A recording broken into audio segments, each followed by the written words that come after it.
Hey everybody, just thought I'd let you know before the video. I'm trying out a new style of video today and I've really enjoyed making this video and I want to do more in this style in the future. But I just want to make it clear that I am making fun of Mario Odyssey and finding things wrong with it. But that doesn't mean I don't like the game. It's one of my favorite games of all time and I think it's great. So don't take anything I say too seriously. Thanks. Even more motion controls? I thought we had finished with that phase, Nintendo. Why is Peach marrying Bowser a threat? If she really didn't want to marry Bowser, couldn't she just say I don't during the wedding? I'm so glad that we get to see the most iconic Mario enemy in the first world. Frogs. Why does Cappy hide when all the other hats seem to be completely unfazed by this whole experience? What was Mario's thought process when Cappy first went on his head? Like, oh wow, I'm so glad this sentient Cap and I can team up to defeat Bowser. Why don't I chuck him? I'm pretty sure Cappy would be getting some pretty intense brain damage from this. Of course throwing hats at lights turns them on. How does that work for the actual hat people though? Oh no, it's a little dark in here. Better throw my entire body at a light. And of course, it makes flowers bloom too. I definitely need to learn more about Cap anatomy. So if Mario's consciousness is going into the frog, why isn't his body just sitting there? Is his entire body getting put into whatever he captures?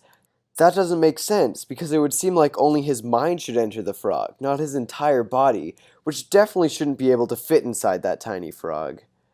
Okay, so after you capture something, it explodes? Mario seems like a nice guy who makes ethical decisions. Okay, so how are we supposed to read this? That Bowser monster has ruined everything? Or is the picture just to let us know that Bowser is the monster? Also, how do I download that emoji for my phone? The Happy Bowser Peach couple. Also, since when are rabbits bad in Mario games? Normally they're just teaching you how to run around planets or something.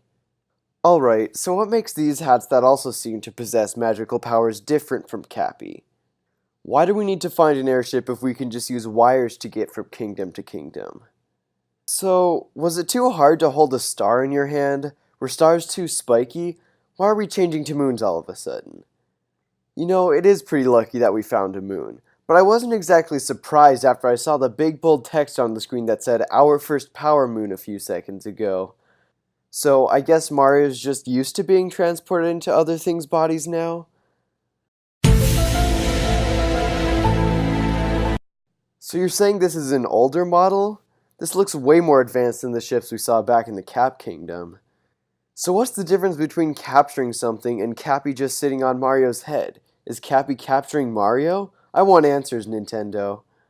Is this supposed to be the same Earth we live on, or did a species of nearly identical giant lizards just happen to inhabit a completely different planet? So why can't I stand on these clouds when I walked right through some clouds in the Cap Kingdom? Since Cappy mentions that he's aware that he and Mario suddenly became flat, does this mean that Mario is aware of the change in dimension between games?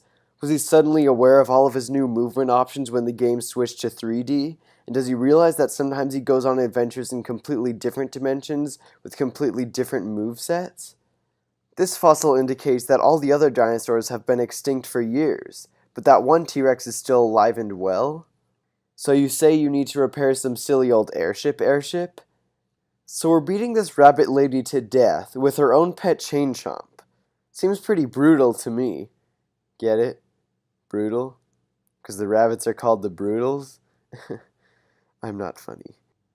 The game is about exploration, but encourages me to stop exploring after I get 5 out of the 999 moons in this game. Nice.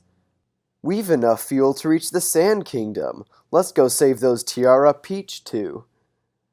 Why are there chairs in the Odyssey if it was only meant to be used by Cap people? If Caps were going to sit down, wouldn't it make more sense if it was on a mannequin head or something?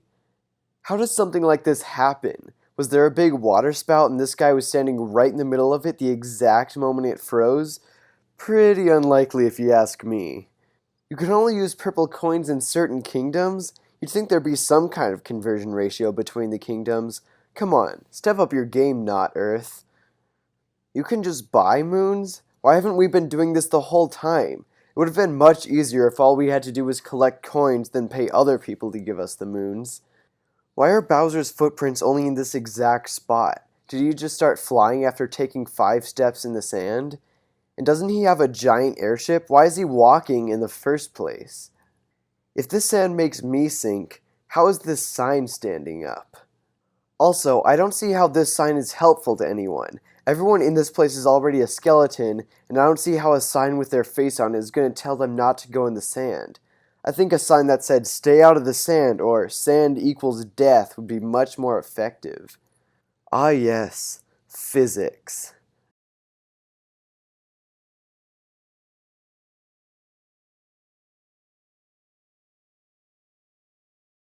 Who, when designing this temple, presumably hundreds of years ago, decided that completely switching dimensions would be more effective than a staircase? Seriously though, where is all this ice coming from? Ice is frozen water, and I see very few situations in which water could freeze like this on top of the highest tower in the Sand Kingdom. These guys have the right idea, running away from Mario. They saw what happened to that frog after Mario left its body. An inverted pyramid? You know, the only reason the pyramids are still standing in the first place is because they're not upside down pyramid shaped, and it's basically impossible for them to fall down. This, however, seems like it shouldn't last for more than a few minutes. Oh, so now we can change dimensions and gravity doesn't even make sense anymore?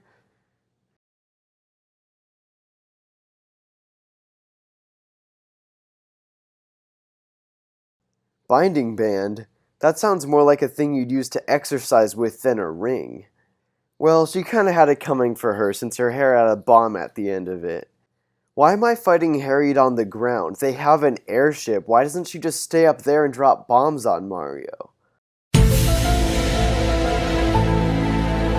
The Hole in the Desert?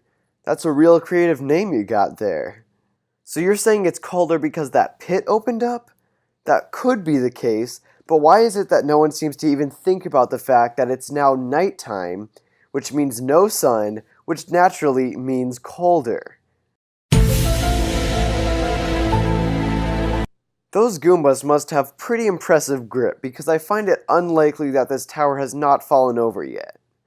Jumping off of Yoshi is one thing, but I think killing all these Goombas is next level murder. Parkour! Oh. Oops.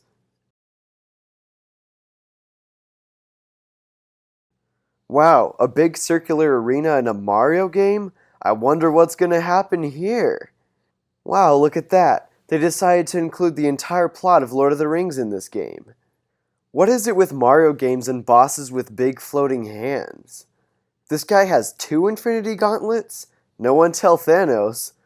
Hold on, should I be making this Infinity War Part 2 spoilers? Why did we have to kill him? We didn't even take the ring in the first place. I think this whole misunderstanding could have easily been solved if we didn't resort to violence. Wow, 22 moons already? If I know my Mario games, we only need about 100 more. Right? Right?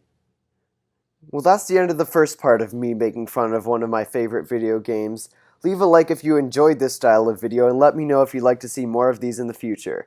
Thanks for watching. Bye.